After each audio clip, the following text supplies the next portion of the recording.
ما بشي إصابات من الشرايط.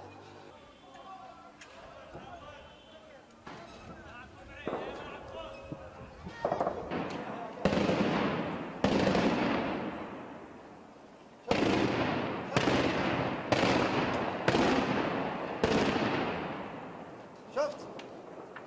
الحمد لله نجونا بأعجوبة أثناء ما كنا نقوم بالتغطية في منزل الرئيس السابق، وتم إطلاق عدة صواريخ من القصف الجوي، وعلى ما أعتقد أصيب أحد الصحفيين، وفي وقتها لا أعلم أين كنا من شدة هول الموقف، والموقف صعب.